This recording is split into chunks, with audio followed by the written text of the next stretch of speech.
But look at this cute baby. He is very cute. He's so Oh, sleepy look on at your this lap. He's like, don't wake me. baby. Wake me up, Mom. Look at this cute baby. He smells like a bag of Fritos, right? Kids? Kids with Frito hands? No, it's like, have you ever smelled a sleepy dog's feet and you smell like either popcorn or Fritos? No, that is not a thing Every time I snuggle a dog, I'm like, your feet either will smell like buttered popcorn or Fritos when you're sleepy. And I've had like a thing with dogs my whole life. So like I will like sample their feet. like. And every He's like, I time don't smell me. Yeah. he's like, stop it. He's Fritos. He's not popcorn. And he's like, Oh. bitch, leave me alone. Bodhi's making Well, his podcast reveal. is this his debut? Or was he on once He's before? had like one small moment, but he was Yeah. being a psycho. So we'll take Yeah. Sleepy Bodhi. Yes. Yes. Well, you survived a holiday with your kids I survived solo parenting. and the holiday. I forgot that you were solo parenting for the holiday. Yes. That's a rough one to And solo parent for. a second weekend, back to back weekends of solo parenting. This, I will tell you, Holly. So I don't know if I told you this, but for the fireworks here in town, my oldest disappeared. Did I tell you this? No. Oh my God. Oh, Holly, I cannot. I single 3 moments in my life where I was like in like I was like a hammerhead shark, like just trying to figure out what is life. I so I had just had him by me. It was getting towards dark. I looped him back into the group because I was like, hey, it's getting towards dark. Mind you, this is not a large community event, but it's a big enough one where like he could get lost, right? And I go to help my youngest and I turn around and he is gone. My 7-year-old is gone, disappeared. Like the warning fireworks are going off, and I'm like, shit, this is bad. This is going to be really bad. And so I start looking for him. I luckily we're there with friends, but I'm solo parenting.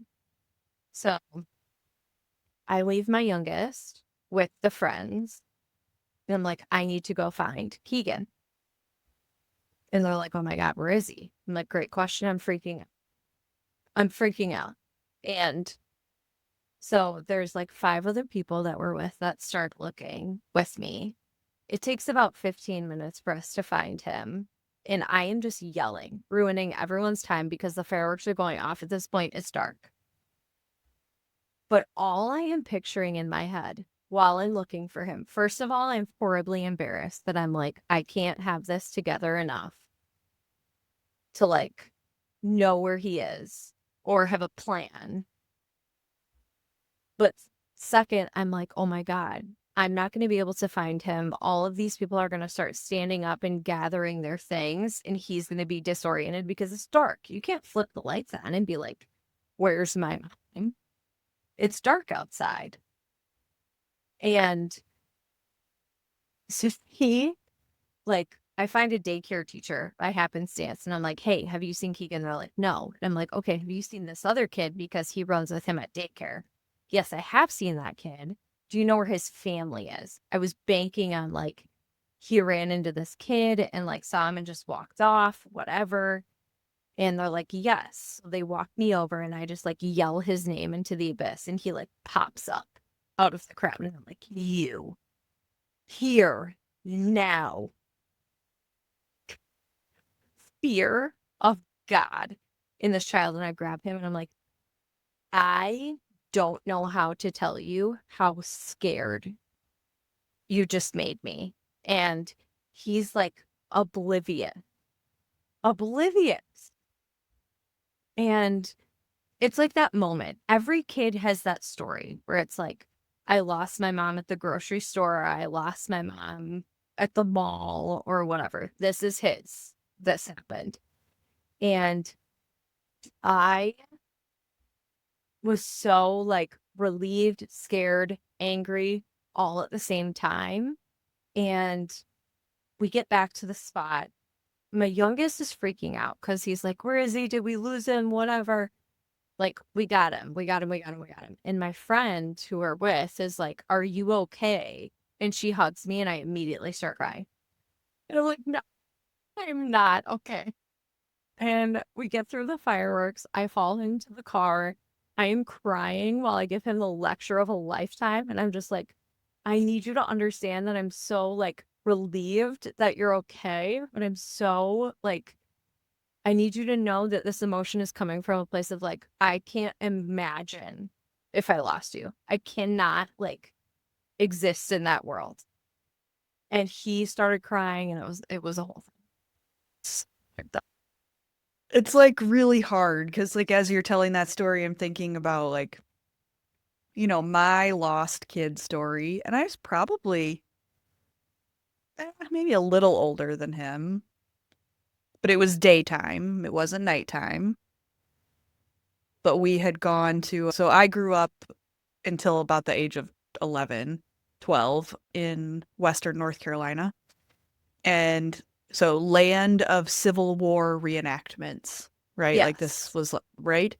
And so my parents had taken us, well, my mom and my stepdad had taken us to a Civil War reenactment. And they had, because I was a horse crazy child, there was like a little makeshift, like fenced area with horses in it that were like part of the reenactment. Sure. And I was like down watching the horses and like whatever. And my mom was right by me, but then I was just like watching the horses. And then she was gone. And like she had like walked like up the hill, like away from where the horses were. My brothers and my stepdad, but I didn't see them walk away. And I was like, I just remember completely freaking out and like being of like the height where like you can really only see like adult legs, right? Like, you know Yes. what I mean? Like you look at an adult and you're like looking at their waist and their legs basically. Yes. I was And like I was trying to picturing find like like her skirt. She was wearing a skirt, but her skirt in the like crowd of people. Yeah. yes, I was picturing him. I was picturing him like fireworks concluding because I couldn't find him. And all of these people just standing up, gathering their items, and like then me, like him being disoriented and Yeah. being like, where are they? So I was internalizing his fear because this area is not big. So I was like, I was picturing it kind of through his POV of like him being like, oh my God, where is she? And him feeling that panic. But I was also running through like all of the worst case scenarios in my head of like, this is the one time that he wandered like out of this really close area, or this is the one time where somebody held his hand and said like, hey, where's your mom? You know what I mean? And like took him away, or Yeah. like I was picturing the worst case scenario. And the sight of him was like so much relief, but so much anger. I was so angry because we've talked about this before. We've talked about Yeah. this exact situation of like, where do you go? What do you do? And none of those things kicked in. So I that was the lecture of a lifetime in the car on the way home. Like the tears that I was talking through of like, because I didn't stop myself either. This was one where I was like, I can't. I'm solo parenting. I'm stressed out anyway. I'm overstimulated. There's 1,000 people around. I'm trying to haul all this stuff. Like, between our spot to the car, dragging you guys at the same time, making sure you're okay, and get you to the car, get you in the car. And finally, it's like this sigh of relief of like, I'm in a controlled space. And I was like, I cannot express to you how scared I was. And I even thought, like, I had this whole like sub conversation happening in the back of my head where I was like, what damage am I doing to him? Yeah.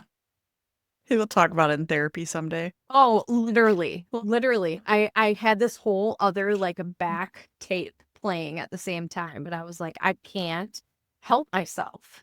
Like, I Yeah. can't quite express to you how scared I was. And like, the only part I regret, the only part is I did drill into him. I was like, other people were looking for you and other people wasted their time because Yeah. you made a bad decision. Like, those were a couple of the things I said. I was like, I do feel bad about that because they would have done it anyway. Right. Like, these were people that care about us, people that care about him. Like, they would never just like be chill with this happening. But like, yeah, that was the extra. Yeah. It's the extra mile. Then notes therapies.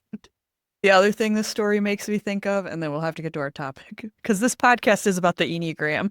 But the other thing you Even made me done the think whole of, kickoff yet. yeah, we haven't even done the kickoff yet. But is Jerry Maguire, you know, that opening scene where she loses her Yes. kid in baggage claim? Yeah. Yes. So, yes. Yes. Yeah. That is it. That is it. Yeah. Well, if you've made it this far, this is our podcast. Yeah.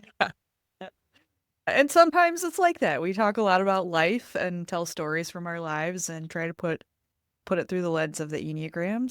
Some days we talk about the Enneagram a lot, and other days we talk more about, you know, life or growth things. But this Yeah. podcast is called Enneagram Adventure. Tannah and I are both IEQ9 certified coaches with that Enneagram tool. So yeah. Yes. My disclaimer, can I start with that? Is Yeah. this goes layers deeper. So the Enneagram goes several layers deeper, different than another personality assessment that you may have taken, like Myers-Briggs or StrengthsFinder or other things like that, where the Enneagram measures your core motivation. So not just your behaviors, but rather why you do them or where they came from. So that is my disclaimer before we get started. Okay, so today we're going to talk about, this is a little bit tied to the IQ9, and this isn't totally a Enneagram thing, but it is part of the IQ9 assessment, and that is reality distortion. And so if you get your Enneagram assessment done through a certified coach with the IQ9, there's a secondary report that you can get, and it's called the Coaching Companion, but it has a more of a numeric breakdown of kind of how you answered all of the questions. You know, so it shows your tri-type, which we've talked about before. It shows your subtype. It shows your how you scored across all 9 numbers. It shows your conflict style and your stance and whatever. There's a whole bunch of information in this one pager with your, if called the Coaching Companion, if you were to take the assessment through a coach. Anyway, one of the things that it talks about is this idea of reality distortion. And we may have touched on this very briefly, but I don't think we've ever fully unpacked it. But reality distortion is like the ability for us to accept what's happening for what it really is, rather than either faking good, as they would say, or like being overly positive about the thing, or faking bad, being overly negative about it. When you and I talk about it kind of in a more corporate or work setting, we use a lot of examples that are around businesses versus like personal growth. Yeah. But I think that for this, like for our listeners, it might make more sense to talk about it from like the personal side. And so sometimes when I try to describe it to people, if they score particularly high, and in this particular, like if you look at the scoring of this, your goal is to have a 0, right? So this is like smallest number wins situation. Yeah. If not that it's about winning, but like as close to 0 Threes. as possible. Yeah. Yeah. Threes. Threes. But from a personal standpoint, if you're particularly high in faking good, you tend to believe everything's going so well, so why do I wouldn't need to change anything. It can very much be like things are good. I don't want to rock the boat. If it ain't broke, don't fix it. Right? Like I'm a good person, so I don't need to work on myself. It could be kind of those Yeah. sort of ways of not accepting of like, well, look, I have a good job. I have friends. I have this. I have that. So therefore, everything in my life is like good and fine. And I don't need to, change anything. Yeah. And I was thinking about this earlier from the standpoint of having hard conversations. And people who fake, and what I mean by hard conversations are just like it could be needing to tell somebody that they've hurt you in some way, or maybe you need to give feedback about something, or maybe you want to like sit down and have a heart to heart with a friend about a situation, whatever it is, or in the relationship with your spouse. And I was thinking about if you're high and faking good, you will keep yourself from having any of those conversations and you'll tell yourself things like, oh, I don't want to hurt their feelings, or you'll make it about you, right? Like, oh, it's not them, it's me. This is a me problem. But you can't have any true, like deep, intimate relationships without those conversations. Like you'll just be like skating Right. along the surface, like you'll never get any deeper. You know what I'm Yeah. trying to say? Oh, absolutely. I'm a 0 in faking bad, for reference. 0. A literal 0. Same. I have a 0 in faking bad. So what I will do is be like, yeah, but they're good humans. They have the best of intention. And, or I will put the blame on myself, just like what you just said. Like, oh, this is a me thing. Yeah. And so while I might go a step to have the conversation, but I will take what they say as like proof of data point that I just talked about. Like, oh, you're a good person. Like, so whatever line they feed me, if it's not truly getting at the root of the problem or the thing, I will enter into the conversation knowing it's the right thing to do, but then use whatever they say to point myself back to the point of safety. Yeah. I think for me, the faking good, it goes back to like what we talked about last week in the attachment styles.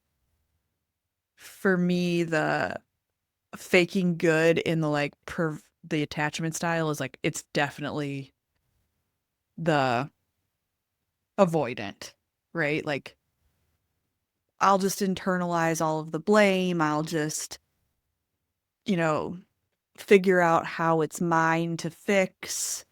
And I won't say anything because I don't want to hurt their feelings, or I don't want to damage the relationship with XYZ feedback. Yeah. And even if it's not like major, But what is interesting about that is, how do I say this? Like, the relationships where I have gone deeper and have like solid footing, I don't have those same assumptions of faking good or faking bad. Does that make sense? like, say a little more. because the safety is different, and to the point of maybe the last episode around the attachment style, where, like, let's use my relationship with you as an example. I don't use the same assumptions or questions that I have around faking good or faking bad with you that I do in some other relationships, because I have a deeper relationship with you. Yes. But it's built on the fact that, like, Because I know what to expect now. Is that it? well, no, I was thinking it's built on the fact that we have had the hard conversations when we've needed to have Sure. them, Yeah. Yeah. right? Like, we don't always, it's not, I don't, if I need to be like, if you and I need to disagree, we're going to disagree. And like, no one's going to be like taking it personally or, And no one's walking away. Yeah. yeah, nobody's like leaving the room and thinking, oh my gosh, we're not friends anymore. No. No, no, There's no, no. a, there's like an element of, there's a level of safety in our relationship that doesn't exist in other relationships. But the thing that I have to remember when I'm faking good in another relationship is it was because we built that over time, right? It was the first uncomfortable conversation where we both stayed in the conversation that then became down, more and more over time. Now, you could also say there's an element of trauma bonding based on some of the things you and I have Hey. had to accomplish together, but and that certainly does not hurt because then, Yeah. there's these opportunities where you have to see where, you and I get to see people in really stressful situations and yeah. But I think I think the idea though is like everyone who's walking around, it's like you're missing the opportunity for this deeper relationship. And I think when we look at the world and like these ideas of that, there's an epidemic of loneliness and the lack of connection and like all of those sorts of things, some of that is coming through like as faking good, right? Like, well, we're good. We're good. I have friends. Like I talk to them sometimes or I like their Instagram stories or whatever it is. And But it's it's not the, true connection. I thrive on oversharing. And the connections that I have with the people in my life are the people that I overshared with, and they overshared back with me. And I was like, great, I am weirded in. No, it is, if there is a message that I have, it's just you are missing something if you haven't tried to weird someone in. Well, and I think the faking good is ultimately it's it is a performance. It's a I'm going to put up this front that everything's good. I'm so happy.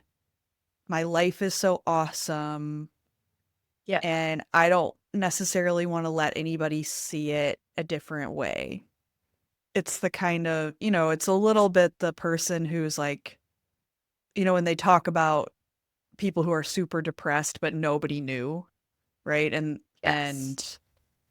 maybe they end up, They seem you so know, happy, or they seem so, yeah, yeah. and they end up, drug overdose or something terrible happening, some sort of self-harm or something, and everybody's like, I had no idea they were so happy all the time. Like that would be an extreme example, but again of this like performative thing, unwilling to accept reality, kind of hiding from the world. Yeah. I do want to jump over to faking bad a little bit. Neither you or I are high in faking bad. We just referenced it. We're both zeros in faking bad. But there are a few folks that through doing this work with the Enneagram, I have met, over the course of sending out hundreds of these assessments who are high in faking bad, like higher than in faking bad than they are in faking good. And the pattern there tends to be people who are incredibly hard on themselves, like super, super hard on themselves. Never can, like, it's very much a, I'll never be good enough. Yeah. I'll never be able to do the things that other people can do. It could be attached to the idea of being broken. And Oddly enough, and I don't want to make this correlation, so like disclaimer, but the couple of people that I know that are higher in faking bad than they are in faking good have been sixes. I do know, I know a 6, a 5, and a 3 that are all high in faking bad. Now, with a 5, you could be like, oh, like 6 wing, we could make that Sure. kind of Yeah. thing. With the 3, you could easily pull it back to like that competitive drive is like so much that it's like I can never win. Like they're just always like moving the goalpost away from themselves. Like it's never enough. Like, oh, I hit this goal, but now I'm still unhappy. It's still not good enough. I'm still not winning to the level I should be winning. Like, right. So I think that's that drive in them. But I do think 6s and Which is crazy 4s. because they're so close Yeah. to 7. Yeah. And have you ever seen a 7 that is higher in faking bad? I have not. I have not seen a lot of people high in Vegas. So I think I've sent at this point like 400, maybe 450 assessments in the time that I've been doing this. And I think I can count on one hand the number of people who have come back higher in faking bad than faking good. So it's not a lot of, at least in my sampling of people, this is not like a scientific study, but like it's not a lot of people. Now, we could also go back to we're in the upper Midwest. Most of the people that I'm sending this to are also in the upper Yes. Midwest. Is this cultural here for people to Yes. kind of put on this sort of brave, happy face? Yeah. Yeah, you could definitely say that. You could probably make that argument. I would be curious about another country as an example. Yeah. Or like the Northeast even. Like, Yeah. yeah. Yep. I would be curious to see by demographic how, like, male, Well, female, race, like, all kind of of them are women. Of these 5, all of them are women. interesting. That's super interesting. I think there's like a deep it's like what I was describing in the 3, but it's in all of them, of like this deep dissatisfaction.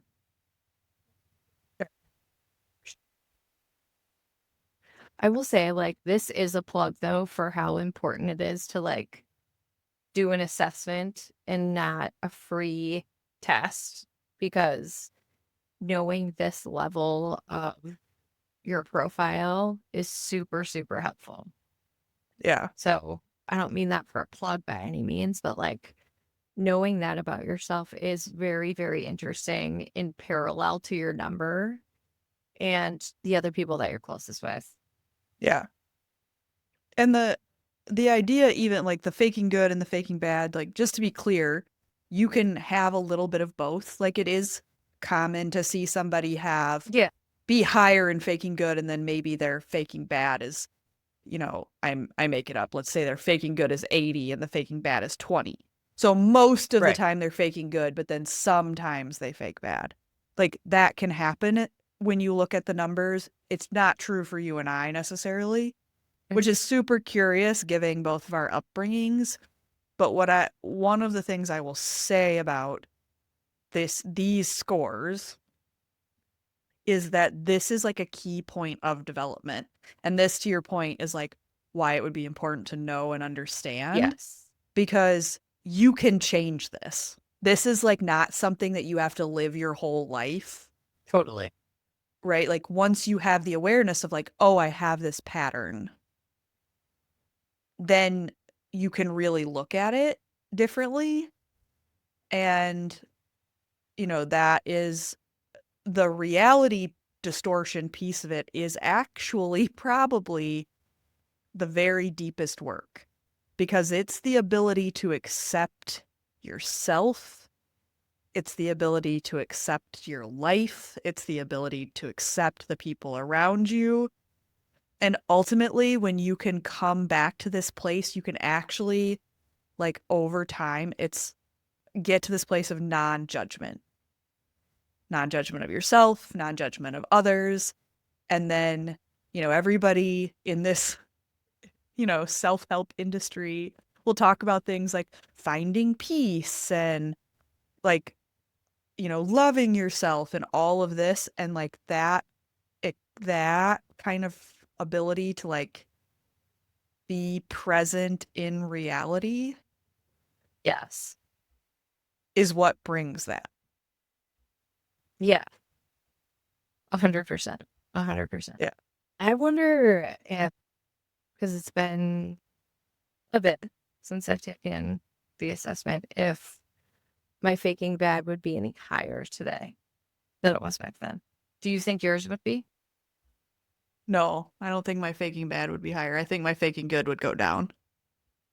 Oh, interesting.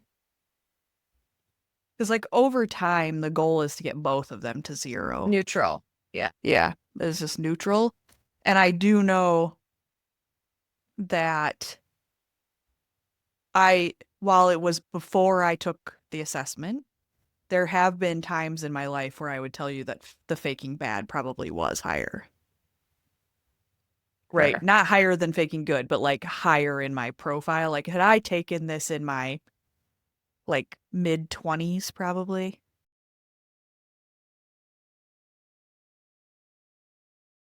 that reality distortion would have been very different than it is today. I wish there was a way you could only take that portion of the assessment and not have to retake the whole Yes. thing. I know. But I know. I do think it is important for us to talk about like reality distortion, and the term in and of itself is like, when you're talking about faking good and faking bad, it is a true distortion of your reality. And often what does help me with that lens is getting more curious than judgment in those moments where a faking good or faking bad moment would come. it can be, I told this all to you like while we weren't recording, and maybe we should have been, but on this trip, last episode we talked about I was getting ready to go on a trip. We're back from the trip. On this trip, Aaron crashed his bike. Not the worst bike crash probably ever, but also not the best. And he broke his collarbone. So that's the super short version. B flew in his helmet. They were going kind of fast. Whole thing happens. He ends up skidding along the pavement. Quick little ambulance ride over to the ER. Collarbone busted in 2 places. Where I'm going with reality distortion is that he has 100% been faking good as we have like come through this, right? And like there'll be these like moments where he'll like where like the reality comes through, where like you can see it or hear it or whatever. But it's, we're in Colorado, and this was a moment where he kind of like let his reality come out, which was, he says to the group, because we were not out there alone. Our friend Logan was there. Laura and Casey, who've both been on the podcast, were there. And he says, oh, I've ruined the whole trip. Oh, right? And so, but then he like very quickly like snaps back and like whatever. And then there was a moment where the 3 of them had gone to do something. It was just him and I, and he said something about, oh, I'm just trying not to be angry. But in the trying not to be angry, like that's the reality distortion. Like be angry. Yeah. You can mad. be Oh you my can be angry. God. Yeah. But so it's been, now it's been, Did you say let's that? see.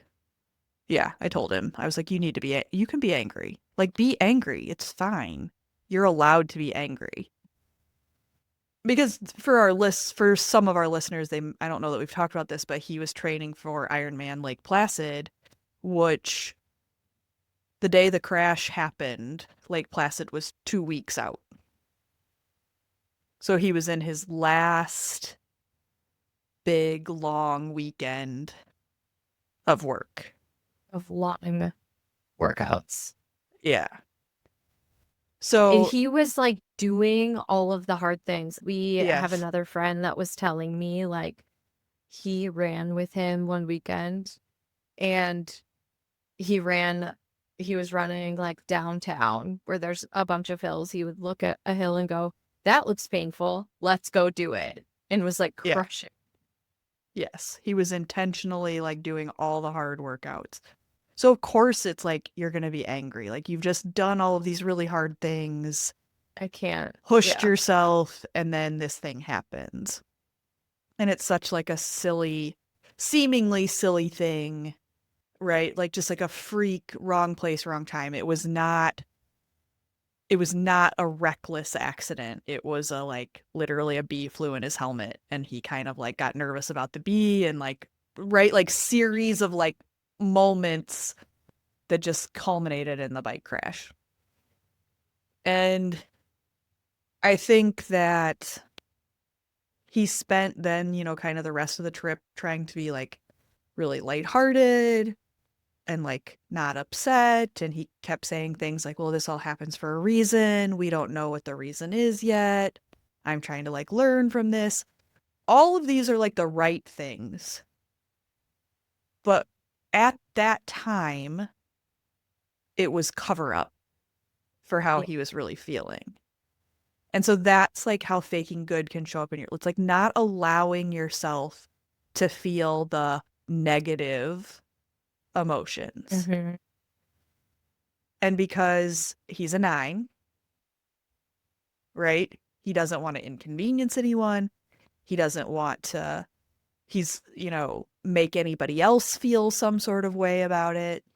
And so it wasn't really until today where it was funny because I recorded with Brandon earlier and I was like, hey, if you have any thoughts on like what Aaron should be thinking about with like a broken collarbone, like what's the focus or whatever, right? And he was like, well, the first thing that comes to mind is about protecting his heart, but then he's like, also sadness. And so I asked Aaron while we were having dinner, I was like, or before we were having dinner, I was like, well, are you like sad about this? And he actually like kind of broke down and was like, yeah, I was really looking forward to this race. And like, I really, I like race. It was more about racing with Logan. Like, I really wanted to race this with Logan. And he kind of had a moment about it. And I was like, what? Like, you can like have all those feelings. Like, you can be sad. You can be angry.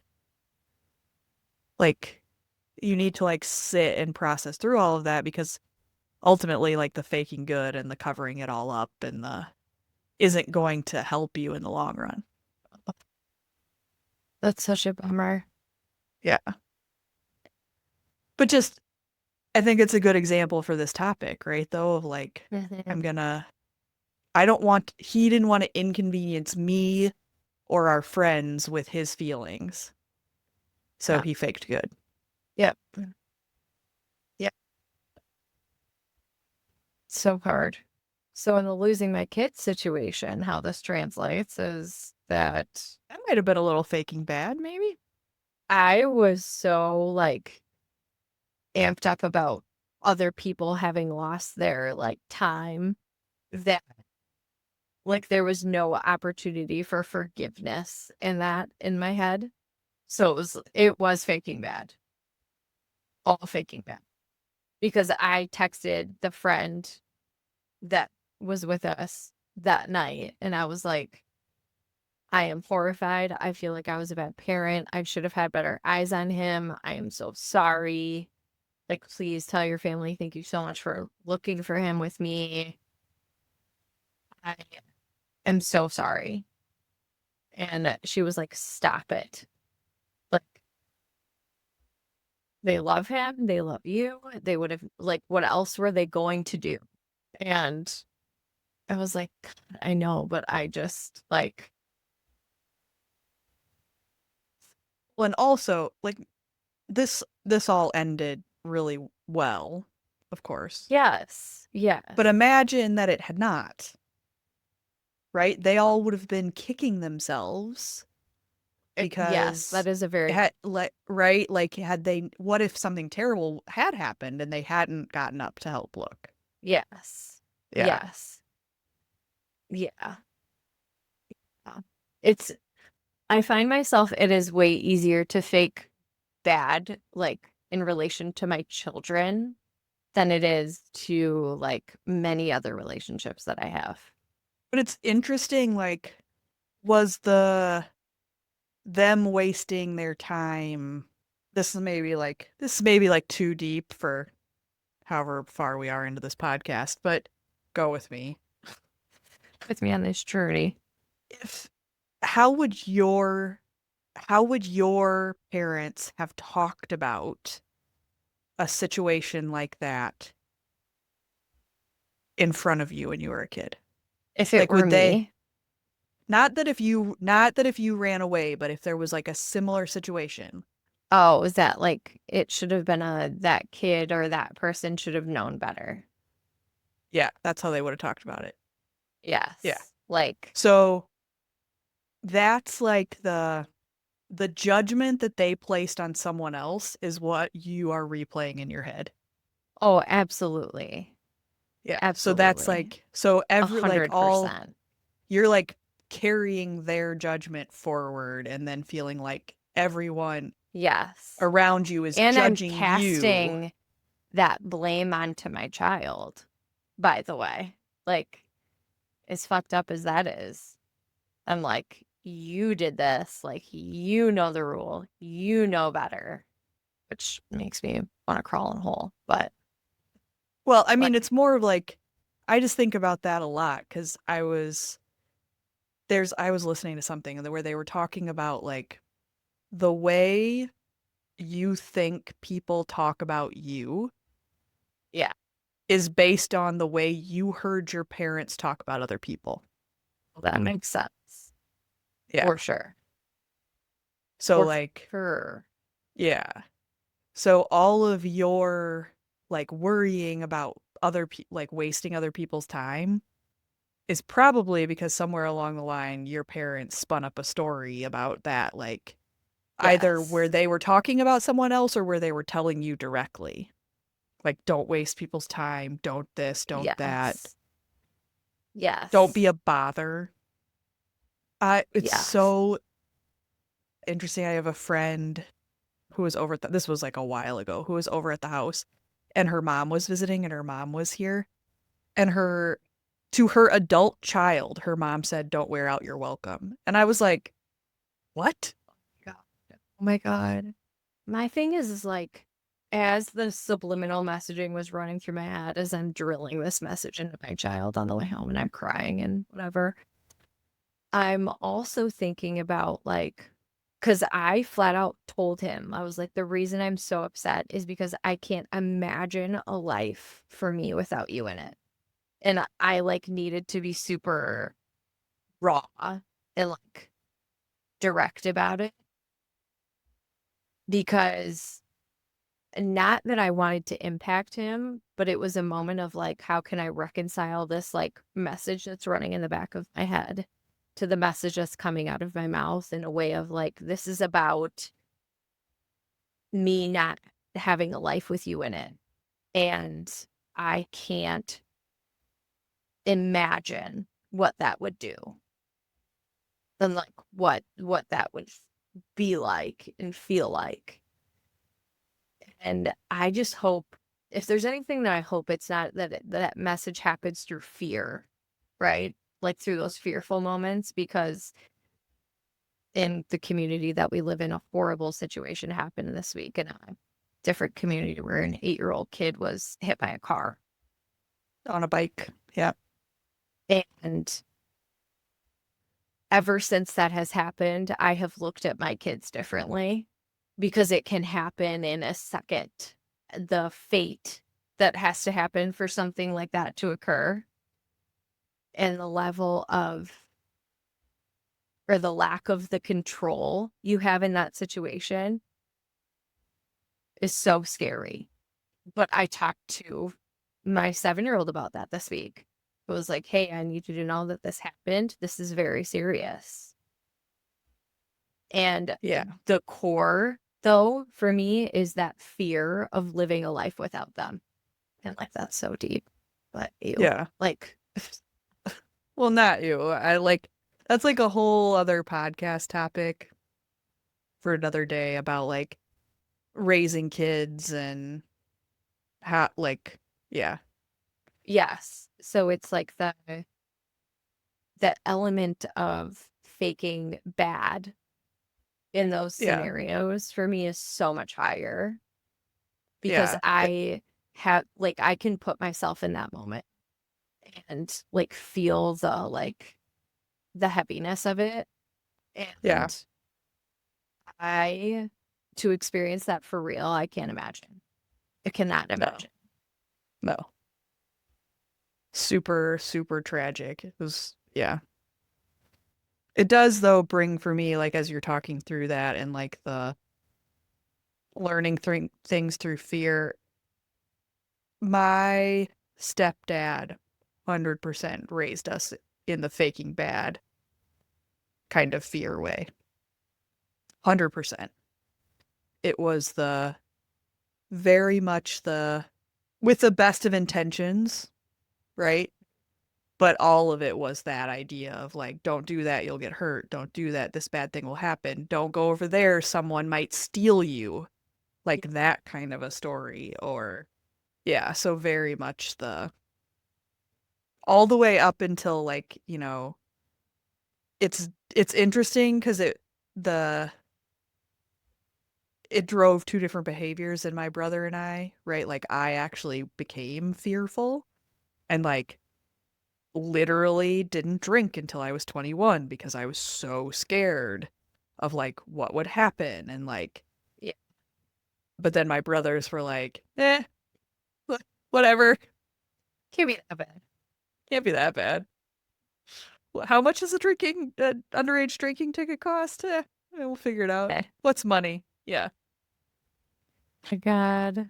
So you could have that too, where you Yeah. have one who internalizes it totally different than the other. Oh my God. Oh my God. Yeah. That has lived with me for a while, but it's oh man, like we say it all the time, but I can't wait to see what this generation becomes because this version of parenting is, I talk about like that tape that's running in the back of my head, and that tape runs more than just in the very traumatizing moments. It's what is this going to do to them long Yeah, term? it'll be super interesting. It I'll have to, it will be yeah, very I gotta interesting. send you that podcast we were talking about earlier because, like, I think it would just be fascinating for you to listen to that. But Yeah. Yeah. It will be very interesting to see what these kids' level of trauma is or not, or not. yeah. I don't know. I mean, some of them will definitely. There will be things. It's inevitable. But then, that Dr. Gabor Mate, I think is his name. Are you familiar with him? I saw a clip of him recently where somebody asked him, "Do you think kids can, grow up without trauma? Is it possible?"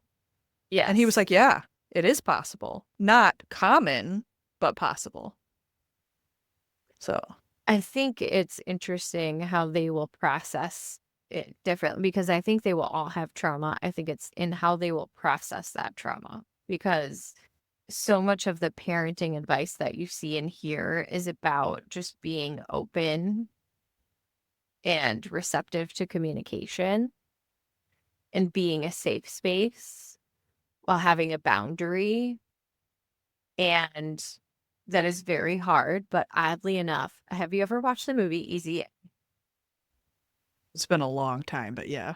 The parents in that movie are very much like friend, cool parents, but they also are parents.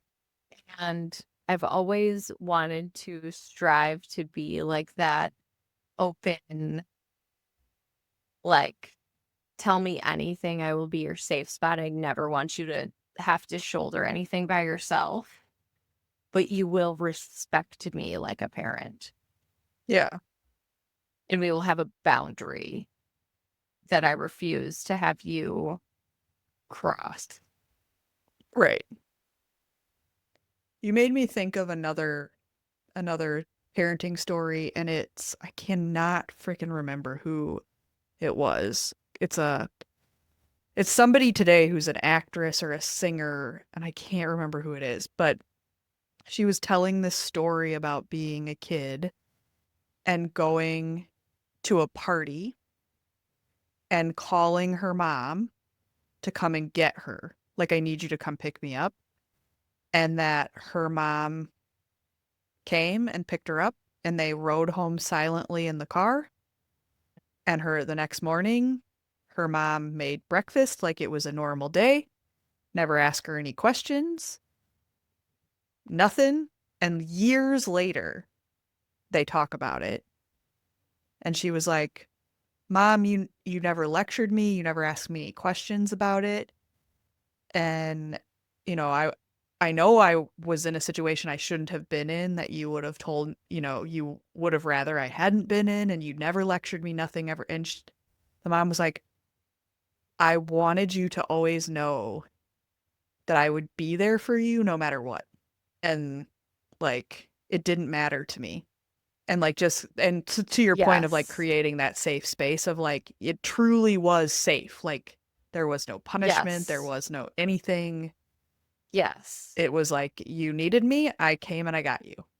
Yes. And it is very through the lens of faking bad and through like judgment. I think as a parent now more than ever, you question, are you giving them that environment? Because it is it's a tightrope. And we had it last week over something so stupid. My oldest, I knew he was manipulating a situation around fucking Pokemon cards of all things. And he's saying his younger brother took cards from him. Mind you, this kid has a binder meticulously like categorized and everything. Yeah.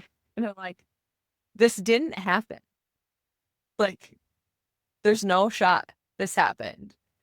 It's at the end of a day, he's overstimulated. He's creating this whole meticulous story. And like, listen, this is a lad. You and I are going to go for a walk. I removed him from the situation. We went for a walk together, and I was like, I need to understand something very clearly. If you are lying, this is a whole separate situation. Tell me the truth. Did this happen? And he looks at me and he's like, are you going to be mad? And I said, absolutely not. If you tell me the truth, I will not be mad. And he's like, I made it up. I'm like, okay, we don't do that. You got to know the difference. You got to know. Yeah. Over something so silly. Yeah. So silly. But I want him to be able to tell me the truth without feeling judged. Right. So I was not using language like, you did this, like you. Right.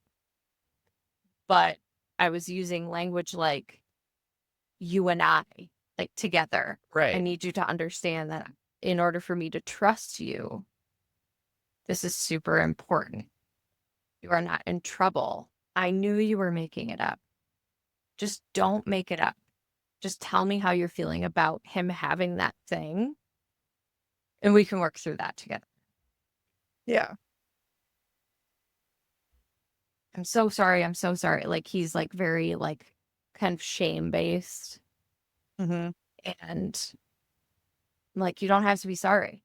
This isn't about being sorry. This is about understanding.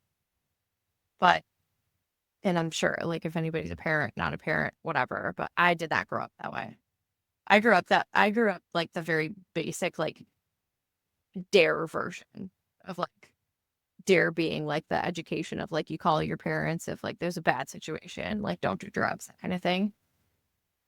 It was like you can always call me. I'm like, that's not real.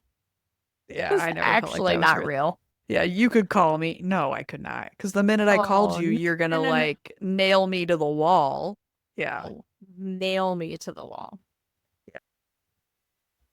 So it's trying to find these moments where like he's young enough, he's impressionable enough that you're not nailing him to the wall, that he will always call Yeah. Yeah. because I couldn't take. If he felt like he couldn't call, that's on me. As soon as we're done recording this, I'm gonna send you that podcast. Okay. Well, this was a little meandering about faking good and faking bad.